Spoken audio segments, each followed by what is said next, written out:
আসসালামু আলাইকুম। ওয়ালাইকুম সালাম। কেমন আছেন আপনি? ভালো নি?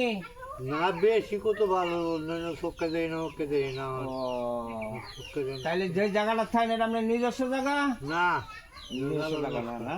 জালাল উনি কি আপনার মেয়ে?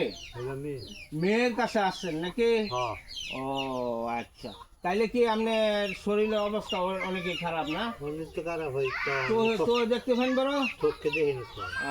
তাহলে টাকার জন্য চিকিৎসা করতে পারতেছেন না নাকি? হ্যাঁ টাকা যে আমার দর্শক ভাইরা, যদি কোনো হৃদয়বান ব্যক্তি থাকেন, এই লোকটা তার নিজস্ব কোনো জায়গা নাই এবং কি সে থাকে অন্যের বিটায় থাকে। এখন সে আসছে, তার ছেলে নাই এবং আসছে একটা মেয়ের বাসায় থাকে, টাকার অভাবে চিকিৎসা করাতে পারে না। তো যদি কোনো হৃদয়বান ব্যক্তি থাকেন তাহলে তা একটু সহযোগিতা করলে, পাশে দাঁড়ালে, সবাই যে আপনার দাঁড়ান, তাহলে আর একটু চিকিৎসা আমরা করাইতে পারি। তো আরেকটা বিষয় হলো যে এর ফোন নাম্বার বলতে পারে না, এর মেয়েও বলতে পারে না। এরা তো ধরেন যে বুঝে না, মোবাইল সম্বন্ধে কোনো আইডিয়া নাই। তবে এর মেয়ের জামাই মোবাইল ব্যবহার করে।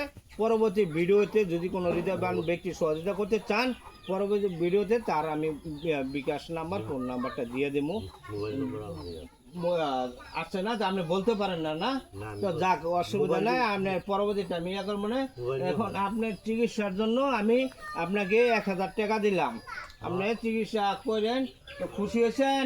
হ্যাঁ খুশি হয়েছেন? তো খুশি। দর্শকরা কোন যে আপনি যদি আমার একটু হেল্প করেন তাহলে আমি চিকিৎসা দর্শক করতে- আপনারা আমার কিছু সাহায্য করুন, আমি যেন আমি যেন চোখটা চিকিৎসা করতে পারি।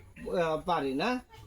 অসুবিধা নাই, দর্শক ভাইকে বললাম। তো আমার জন্য দোয়া করবেন, আমি যেন আপনাদের জন্য চিকিৎসা করতে পারি বা আমি কিছু সহযোগিতা করতে পারি। আর দর্শক ভাই কিছু সহযোগিতা করে না, তাহলে যাক, আমি পরবর্তীতে আমি ইয়ে করবো না। তো আবার দেখা করবো না। নম্বর উঠে আনি পারবেন। আচ্ছা, পরে বলছি জীবনে অসুবিধা লাগবো না, আমি জীবনে দেখি দর্শক ভাইরা কি কয়, না তো আমি আপনার পাশে আসছি, কোনো চিন্তা করেন না। আসসালামু আলাইকুম। তো রাখা দিই ভালো।